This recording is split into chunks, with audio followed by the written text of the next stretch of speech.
চাচা একটা কথা বলবো? কি কথা? আমার ভোট কেন্দ্রটা কোথায়, আচ্ছা, সিরিয়াল নাম্বারটা কিভাবে জানবো? ও এইটা, জি এইটা তো খুবই ইজি। হাতে স্মার্টফোন আছে না? জি।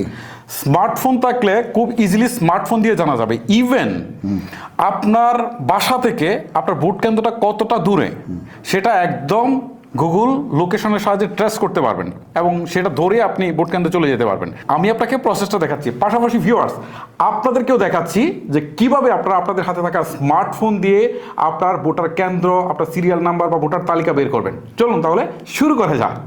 নির্বাচনে ভোটার ইনফরমেশনগুলো বের করার জন্য প্রথমে আপনাকে চলে যেতে হবে আপনার স্মার্টফোন থেকে গুগল প্লে স্টোরে। ওকে, আমি চলে যাচ্ছি প্লে স্টোরে। প্লে স্টোরে আসার পর এখানে সার্চ বারে গিয়ে আপনাকে লিখতে হবে স্মার্ট ইলেকশন ম্যানেজমেন্ট ভিডি। ওকে, স্মার্ট ইলেকশন ম্যানেজমেন্ট ভিডি। আমি আবার বলছি স্মার্ট ইলেকশন ম্যানেজমেন্ট ভিডি লিখে সার্চ করার পর আপনার সামনে এই অ্যাপসটুকু চলে আসবে। জাস্ট এটাকে হচ্ছে আপনি ইনস্টল করে নেবেন। ওকে, আমি ইনস্টল করছি। দেখতে পাচ্ছেন আমার এটা কিন্তু অলরেডি ইনস্টল হয়ে গেছে। এখন আমি ওপেন যে অপশনটা রয়েছে এখানে ক্লিক দিই। সো ক্লিক দেওয়ার পর এখান থেকে অপশন আসছে আপনি কোন ভাষায় এটা নিয়ে কাজ করবেন। আমি এটা ইংলিশ করে দিচ্ছি। আপনি যদি বাংলা নিতে চান বাংলাও নিতে পারেন, কোনো সমস্যা নেই।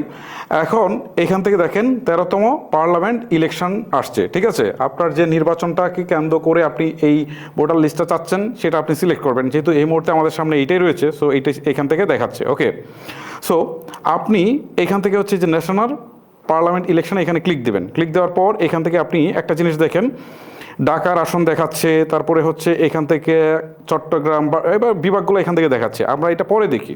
আমরা যে কাজটা করব সেটা হচ্ছে আমাদের এনআইডি নাম্বার দিয়ে, ঠিক আছে, আমরা আমাদের ইনফরমেশনগুলো জানবো। সো যে কারণে নিচের দিকে দেখেন একটা অপশন রয়েছে ফাইন্ড এ ভোটিং সেন্টার, এটার উপরেই দেখেন একটা জুমের একটা আইকন রয়েছে, এখানে ক্লিক দিবেন। দেওয়ার পর আপনার এনআইডি নাম্বারটা দিয়ে দিবেন। ওকে, আমি আমার এনআইডি নাম্বারটুকু দিয়ে দিচ্ছি। আমার এনআইডি নাম্বারটুকু দেওয়া শেষ। এখন আমি জন্ম তারিখটা দিয়ে দিব। এই যে আমি জন্ম তারিখটাও দিয়ে দিলাম। দিয়ে দেওয়ার পর এখন সার্চ নামে একটা অপশন আছে, দেখেন নিচের দিকে সার্চ, এই সার্চে আমি ক্লিক করছি। এখন ইন্টারেস্টিং বিষয় হচ্ছে দেখেন আমার ভোটার নাম্বারটা কত সেটা কিন্তু দেখাচ্ছে।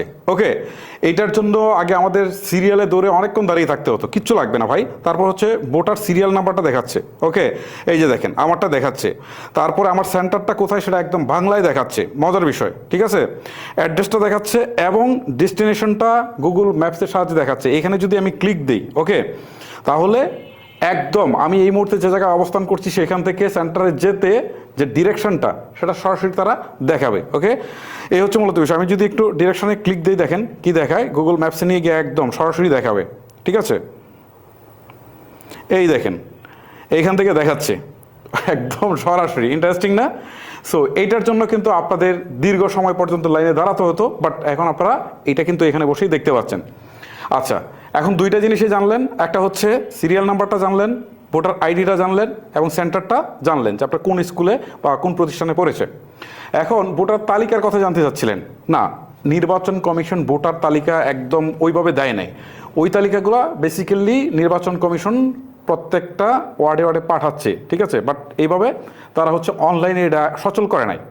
এই ক্ষেত্রে আপনাদের যেটা করতে হবে সেটা হচ্ছে এনআইডি নাম্বার দিয়ে আপনার জন্ম তারিখটা দিয়েই বের করতে হবে। ঠিক আছে, ইন্ডিভিজুয়াল বের করতে হবে। তো যারা হচ্ছে এই এনআইডি দেখে দেখে এতদিন সিরিয়াল নাম্বার থেকে বের করতেন, এত হ্যাসেলের দরকার নেই ভাই, এভাবে বের করে ফেলেন। এটা হচ্ছে মূলত প্রসেস। গাইস, এই হচ্ছে মূলত আমার আজকের ভিডিও। আশা করি ভিডিওটি আপনার উপকার করবে। আর এই ভিডিওটা আমি আপনাদেরকে বলবো যে আপনার ফেসবুকের টাইমলাইন শেয়ার করতেন, আপনার মতো হয়তো অনেকেরই উপকার হবে।